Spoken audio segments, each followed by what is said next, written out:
Hi, everyone. It is another edition of the Unash Dukes podcast. Happy March to you and happy St. Patrick's Day Eve to all that celebrate out there. I imagine the parade will be big, even though it could be a little bit snowy and slushy as we get towards 70 degrees over the weekend. It is the Unash Dukes podcast. I'm Scott. He's Mark. We are presented by Emo's Hideaway, First Avenue Southeast in Cedar Rapids, right across from the Lindale Mall next to the Home Depot, open at 4 o'clock Monday through Saturday. And tell you what, they have great food over there. They got pasta dishes, pizza, chicken, burgers, sandwiches, whatever you're looking for. They've got fully stocked bar as well. And could not do it without the great folks at Emo's Hideaway, our presenting sponsor, as well as Bim Ritter Sportswear in downtown Cedar Rapids, Hunt Graphic Innovations, and Todd Hunt, uh, Kurt Gustafson Agency of American Family Insurance. Kurt located on Johnson Avenue Northwest in Cedar Rapids, right across from the Johnson Avenue Hy-V, and Dr. John Woolner. Doc located on Council Street Northeast in Cedar Rapids at Epiphany Dermatology. And he's the guy to see if you want to get everything checked out before you get into spring and summer activities this year. And we now know the 68 teams in the men's bracket, the 68 teams in the women's bracket. Interesting things to talk about with that, not only locally, but in a national scope, if you will. As far as I know, well, unless you're a Big Ten team, only Belmont passed on the NIT. So that's a very interesting field as well, as they will get started coming up in the next 24 hours or so. But Mark, NCAA tournament is where we begin. Iowa State, UNI all will go dancing this year, and a tip of the hat to Fran McCaffrey, who made history on Sunday, becoming one of 5 coaches to take 5 or 6 teams to different schools to the NCAA basketball tournament. And almost on the year to the, I believe it was on the year to date since he was fired at the University of Iowa. He is back in the tournament with Penn.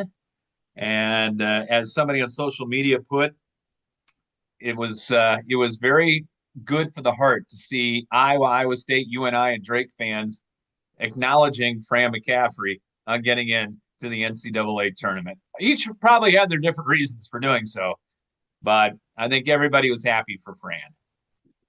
Yeah, I had a lot of fun watching that Ivy League final between Yale and Penn. I mean, TJ Power was unbelievable, 44 points. And yeah, it was a great story for Fran to make it. And isn't it a bit ironic that Penn's going to face Illinois in the first round?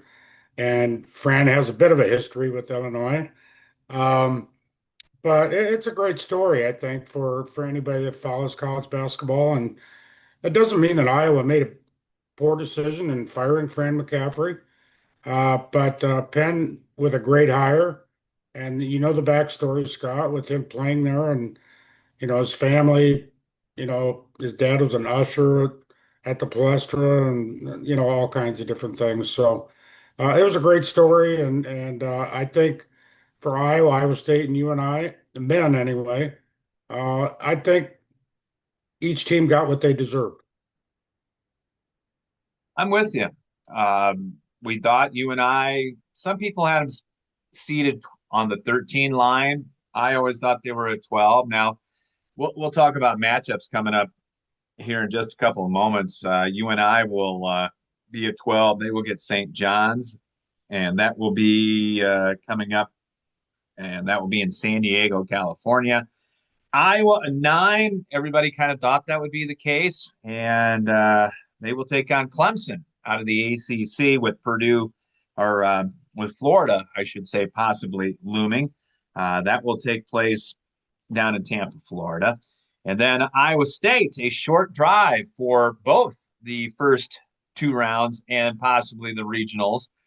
They will be down at Enterprise Center in St. Louis, home of the St. Louis Blues, as they will take on Tennessee State, the 2 versus 15 matchup, with the winner of that one taking on either Kentucky or Santa Clara in the second round. But um, I think for Iowa State, I think they were always going to be a 2. I was a little concerned when Purdue won the Big Ten. Okay, is that going to possibly move them up to a 2 and push Iowa State down to a 3? That was not the case. And Purdue did end up a 2, which, and we'll get to a few of our thoughts about the tournament in its entirety coming up here in a little bit. But um, like you said, I think everybody landed where they should have. Um, Interesting first round games for each of them.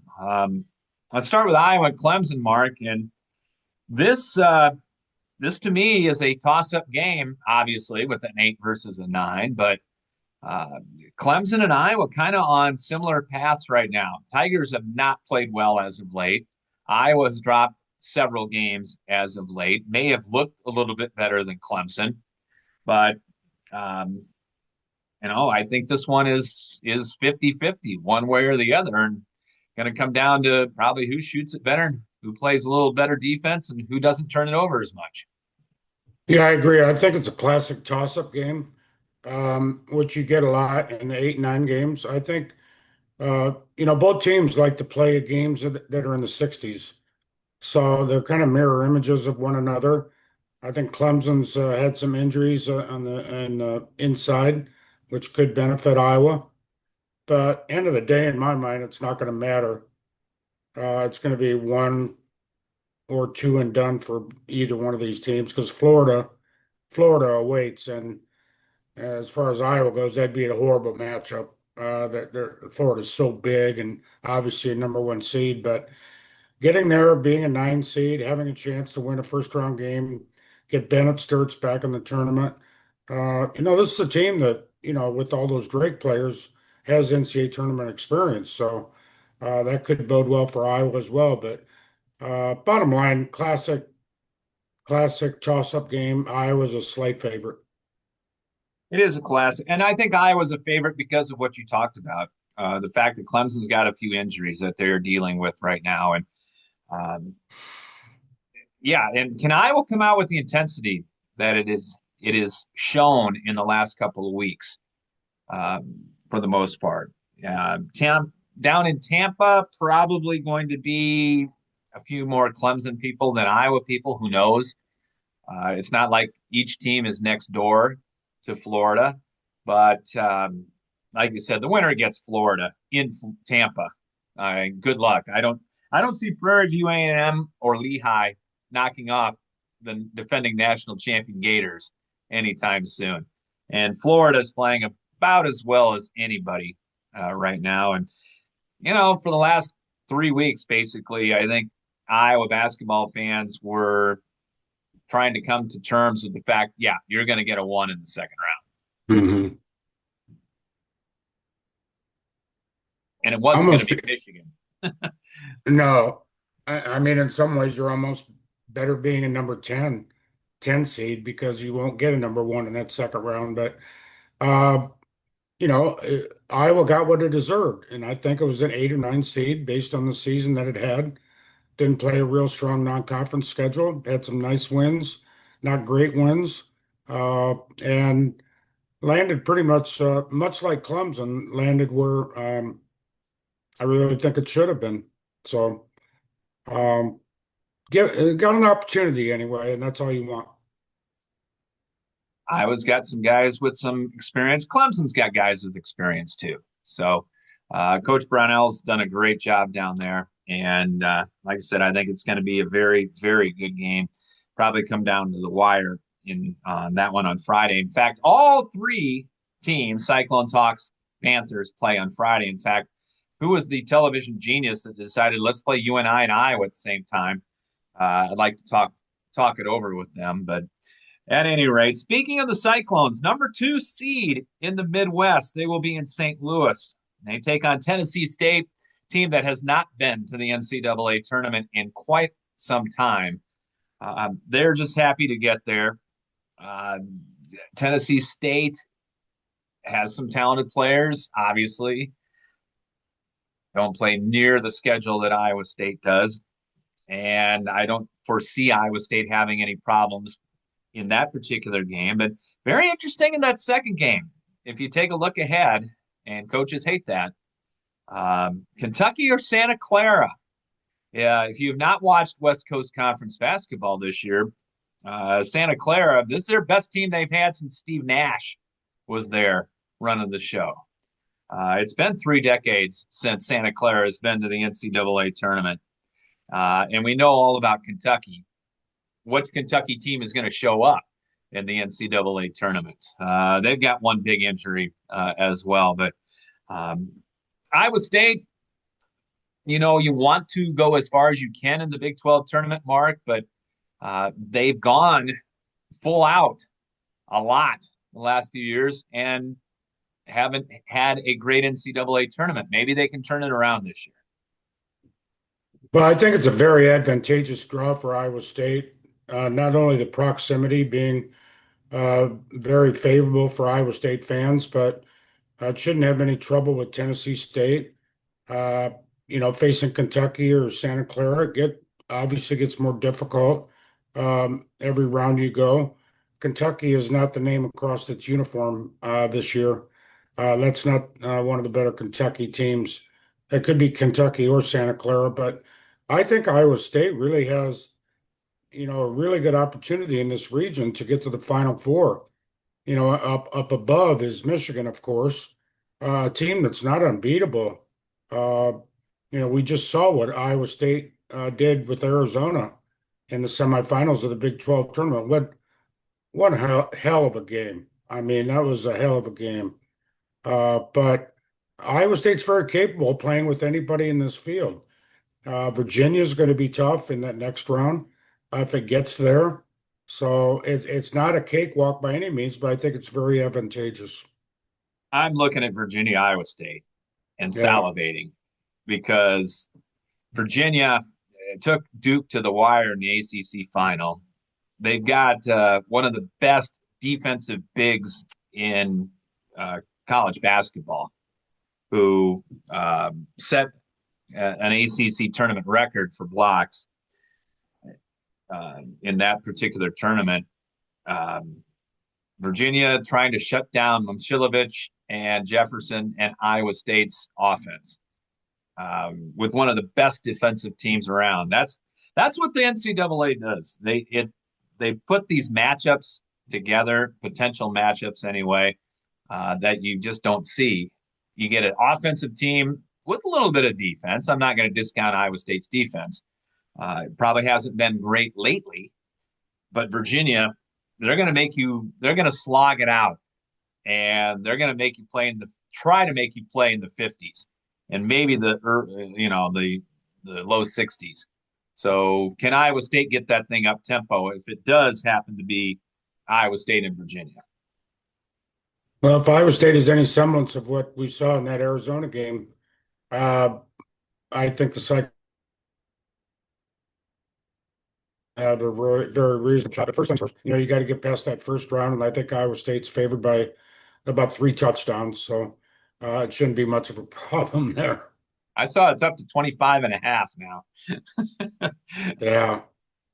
With that. And don't want any replays if you're an Iowa State fan of the last 2-15 matchup. That's all I'm going to say about that. Speaking of slogging it out, that's what the UNI Panthers are going to have to do against a really good. And to me, Mark, I thought the one team that unfairly and unjustly got underseeded was St. John's. I thought they'd be a 3.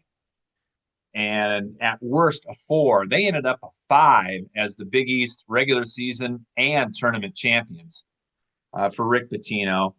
And basically, not much beyond the Iowa State loss that they had, St. John's has just been rolling people. They rolled UConn at Madison Square Garden in their backyard, obviously, but still, it's Crazy Hurley and UConn that they took out.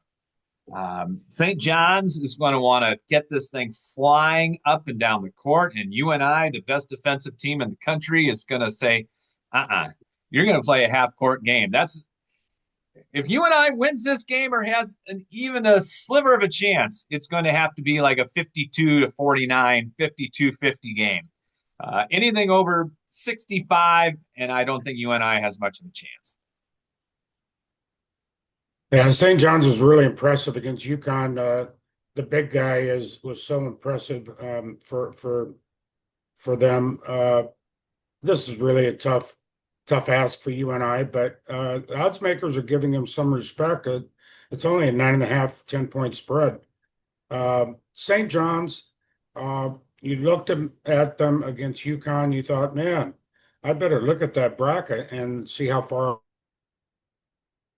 I can advance St. John's. But then you think about the Big East was down, aside from the top two or three teams. I mean, Creighton was down, Marquette was down, Georgetown was down, so on and so forth. You got, uh, you know, a couple, two or three really good teams.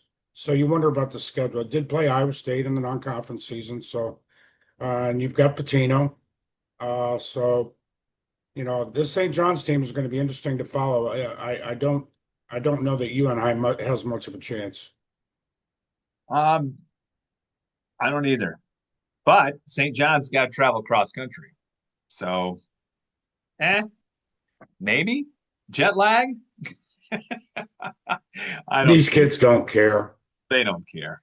The only person that cares is Mick Cronin, who's got the Big Ten to change their entire scheduling process. But that's for another day. With that, uh, Duke, Arizona, Michigan, Florida. I think pretty much what everyone thought should be and would be the number one seeds in the tournament, and you're not surprised by any of that, right? Not at all. And I think at the end of the day, that's what you're going to see at the Final Four. I think it's going to be chalk again for the second straight year. It's rare, not rare, but unusual for all number one seeds to reach Final Four, and it did happen last year, and I think it has a reasonable chance to happen this year. But um, I think I don't think there was much question about the top four seeds. No, I would agree. Impressions other than that about the tournaments. We had to have one last salvo by Bruce Pearl on the selection show yesterday about crying about his Auburn Tigers. I think Bruce Pearl is really good analyst. I really do. I think he's got some really good insights, but he's got to quit wearing the blue and orange when he's on television. Auburn did not deserve to be in the NCAA tournament. Um, Glad Miami got in. It was, to me, idiotic. They were the second to last team that made the tournament at 31-1. Um, it's it's the same thing that we've seen all the time, Mark. And you take a look at the NIT as well. The NIT has turned into a mid-major tournament, basically. Um, there are a couple of ACC teams, one Big 12 team in the tournament. No Big 10 teams in the NIT. Indiana did not accept a bid to the NIT. More and more every year, I'm leaning toward the two tournaments, one for the mid majors and one for the power conferences. But the mid majors want to play; they want to play. The Tennessee States of the world and the Prairie View A&Ms of the world want to get their chance to take down one of the Davids or one of the Goliaths while being a David. But um, this thing could all be fixed, Mark, if they just let teams, if the power conferences would just schedule some of these best mid majors. Please do it. It'd be great for everybody. It'd be great for your basketball team. It'd be great for attendance. There's no bad part of this. Iowa State, get UNI and Drake back on there. Call Miami of Ohio instead of Northern Illinois when you want to play a MAC team. Call Akron. As a season ticket holder, you get one good non-conference game, decent one. Like, for example, this year Iowa had Xavier. Xavier was way down, as you mentioned, in the Big East. Every other year, if you're an Iowa or Iowa State season ticket holder, you get the Hawkeyes or the Cyclones. Other than that, it's it's 8 tomato cans out there. Bring somebody in that you want to see, and you're leaving with 12 minutes to go because it's a 45-point spread. There, I'm off my soapbox, Mark. Well, a lot of factors go into that. First of all, Bruce Pearl, who we knew when he was at Iowa, I really like Bruce Pearl. I'm willing to give him a pass this particular, his debut performance, basically as an analyst. He's in a tough spot with his son coaching Auburn. He was former coach at Auburn. He's going to have some feelings for that program, but I think he was off base. I think the best point he made was that Auburn played the toughest schedule in the country, and teams like Miami were like 340th. But that doesn't sit well when you're 17 and 16 and have a horrible record in the conference. So, I mean, and Miami wasn't even the last team in the field. I think that was SMU. Yes. So that comparison with those two didn't really um, fit. But uh, as far as the schedules, I think it's one factor. I've got one metric, Scott, and that's this.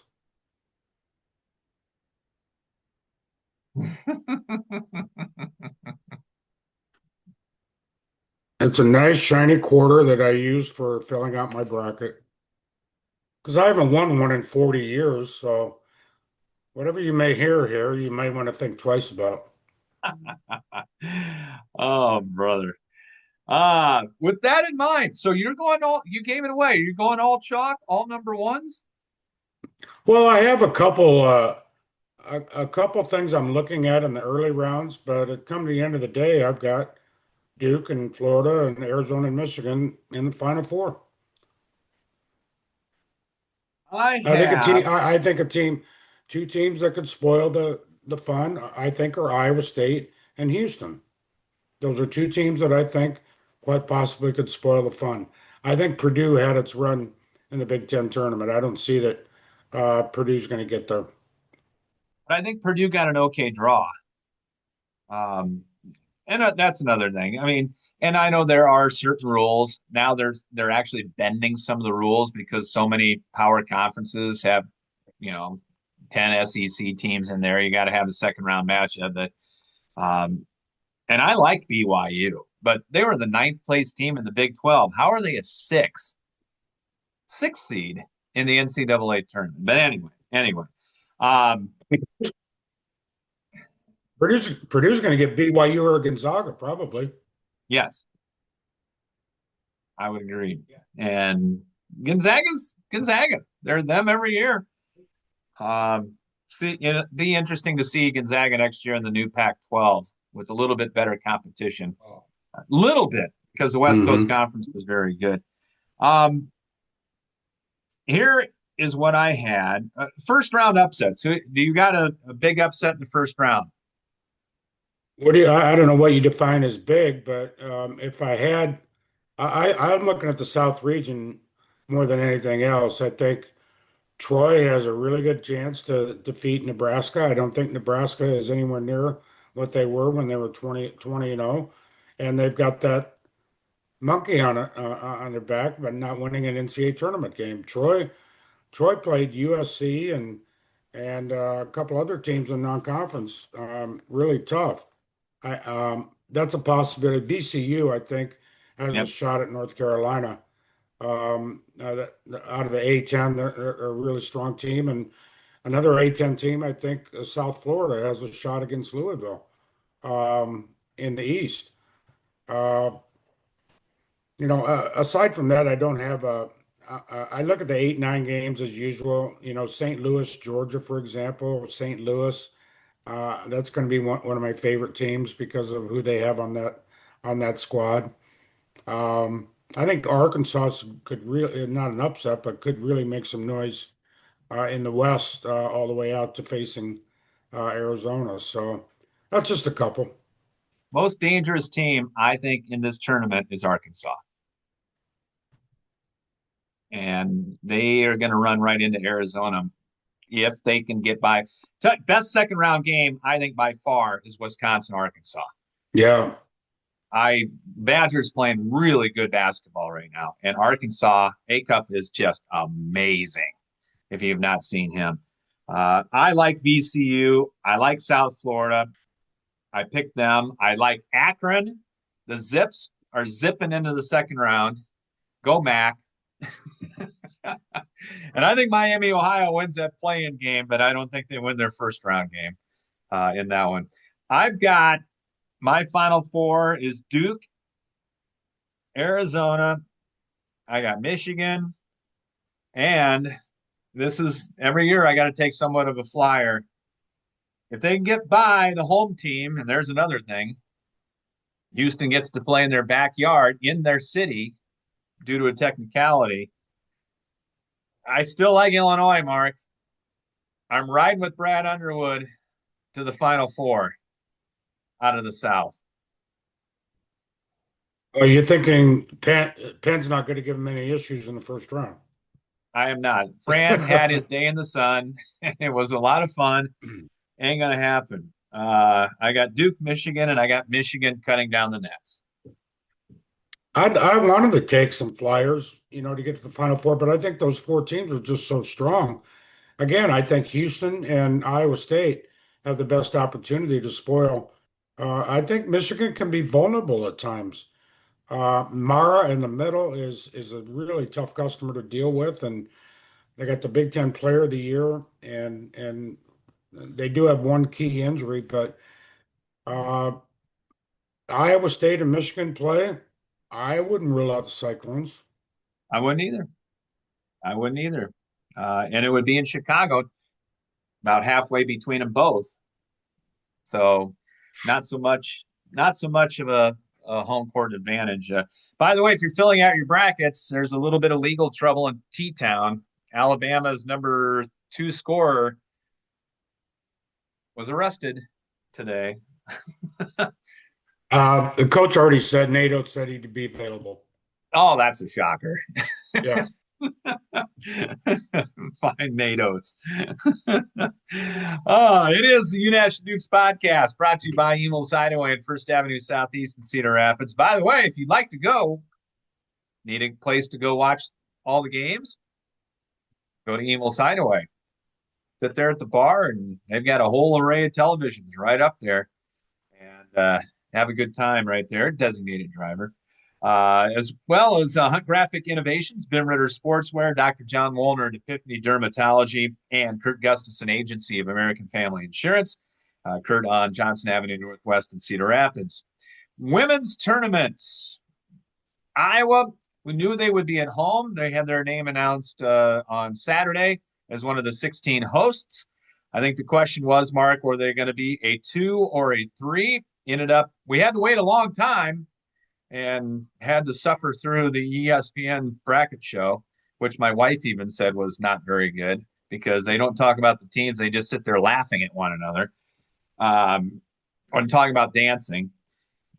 Hawkeyes will be at home. They are a number 2 seed. And the Hawkeyes, if I can bring it up here, there we go. Iowa will take on Fairleigh Dickinson in the first round. Georgia possibly awaits a tradition-rich Georgia SEC program. So, not the easiest bracket in the world for Iowa, and then possibly TCU. And then I guess so, if you had to pick a number 1 this year, you knew you weren't going to get UCLA more than likely. You didn't want UConn. I guess South Carolina of the 4 is who you want. I don't know. Yeah. That's No, I think Iowa is known for some time. I think that it was going to be a host for the first 2 rounds. And aside from a game against, I think it was Creighton, Iowa has had pretty good luck in that scenario. Shouldn't have any trouble in the first round. The second round obviously gets a little bit more difficult, but I think you're right. Of all the number 1 seeds, I think you'd want South Carolina more than any of them. and that's not putting down Dawn Staley or anything like that. It's just that you don't want UConn, you don't want UCLA for a third time. You've Ask already Bill lost. Finley how that goes when that happens. Oh my gosh, yes. Charlie Crean got that one right. He had Iowa State going to Stores to take on, well, eventually, hopefully, UConn. Iowa State at 8. They will take on Syracuse.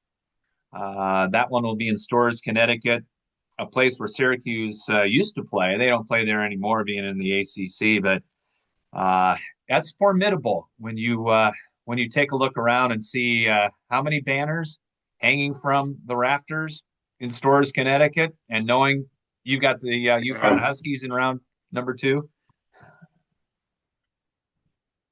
well, it's not too difficult to fill out the women's bracket. You talk about chalk, and you look at UConn, UCLA, and uh, what's going to happen there. But this is a great opportunity for Iowa, and I guess Iowa State too. To Iowa State kind of redeem itself after some tough losses down the stretch. But this Iowa team, old in some respects, young in others. It's the last go around for Stokey and Feuerbach, and I know they're going to give it their all. To get to that round of 16 would be tremendous. And I think it's quite capable. The Hawks are quite capable of that. Yeah, TCU, like I said, possibly awaits Iowa as they head out into the regionals. And again, they've got 2 in Fort Worth and 2 in Sacramento again this year for the women.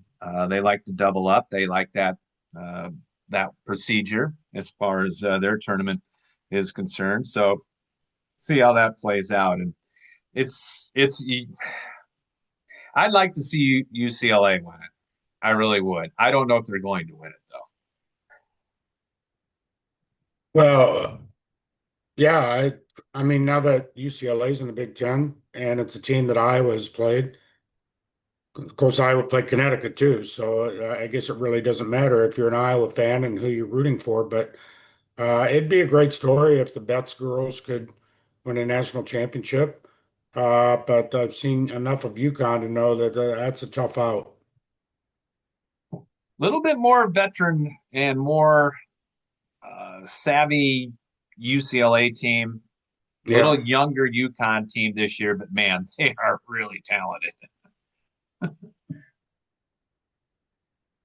Yeah, they are. I mean, and they got the obviously the most successful coach in the game and a great path to get there. So we'll see at the end. I think we know who's going to be there at the end, but the end is what I want to see.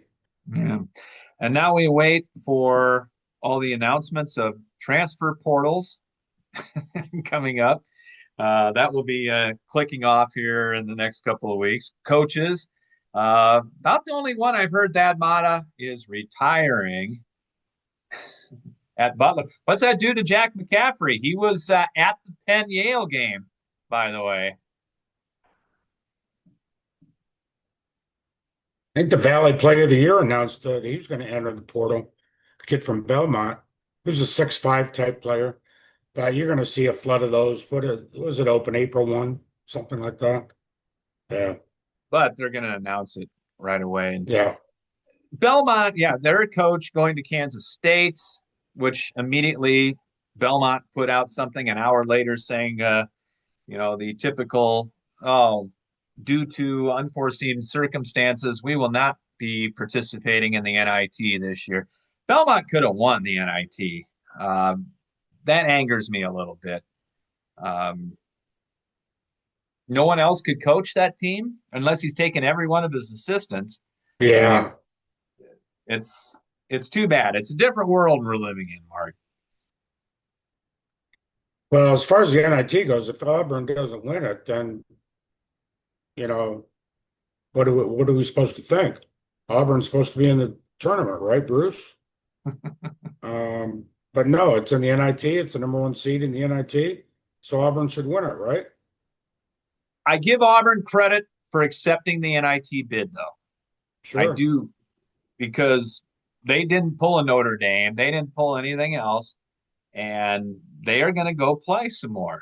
And that's what the was so sad about the Belmont story because they've got a lot of veteran players and seniors, and they're not going to get a chance to play any more college basketball because they decided their administration and others decided they didn't want to be in the NIT. Um, that's the sad part. Granted, you could lose the next game you play, but go out there and at least try it one more time. That's my and good job by Cal, Wake Forest, Oklahoma State as well to accept bids to the NIT. I like to see that for their kids. I haven't heard anything, Mark. If I would assume Indiana was given an opportunity to go to the NIT and turned it down. I assume that is the case. Yeah, because no Big Ten teams are in the NIT, and I haven't seen anything curiously that Indiana had a chance to turn it down. I would imagine the Hoosiers is one of the maybe the last five or six out of the tournament would have had an opportunity and would have been seated very highly. So I guess we have to assume that Indiana said no thanks. I would assume that too. Uh, you don't have to assume about Mark Ironside. He will join us from Cleveland, Ohio on Wednesday as we will preview the NCAA Wrestling Championships, which will get started on Thursday in Cleveland. Penn State, the big favorite. Congratulations to Wartburg winning the Division III national championship right here in Cedar Rapids. Heard nothing but good things about. Heard it was a tremendous success, tremendous. Anything Dick Simmons puts his hand on is going to be a great success. Our friend Dick Simmons, and heard it was a great finals, and good to see that here in Cedar Rapids. Yeah, terrific for Wartburg, and the American Rivers Conference really had great representation on the podiums across the different weight classes. And I know Co did quite well. Luther, Loris, Central even had a national champion in Kate Seabrook. Um, so yeah, Dick Simmons does such a great job, and uh, you know, parochially, we think parochially, maybe we should have this all the time, but I know it gets bounced around, and whenever Dick has an opportunity, he'll pull off a great tournament here in Cedar Rapids. I think it was Central's first national championship in over 30 years, something like that. Yeah. So for the Dutch, and good job by them. All right, Mark. We'll see how long our brackets last. Who is your national champion, by the way? Arizona. Arizona. You got Arizona. I got Michigan. So Okay. We'll see how these play out. I guess the semis of the national championship game then. That could be. All right. Big thanks to Evil's Hideaway, our presenting sponsor, as well as Hunt Graphic Innovations, Bim Ritter Sportswear, American Family Insurance agent Kurt Gustafson, as well as Dr. John Wolner on Council Street Northeast in Cedar Rapids from Epiphany Dermatology. Thanks for tuning in, listening to the Unash and Dukes podcast. You can go back to crmlivesports.com or the Unash and Dukes podcast page on YouTube and see our old episodes. Thank you very much. Mark, we'll talk midweek. You got to talk to you Wednesday. All right. It's been the Unash and Dukes podcast, everybody.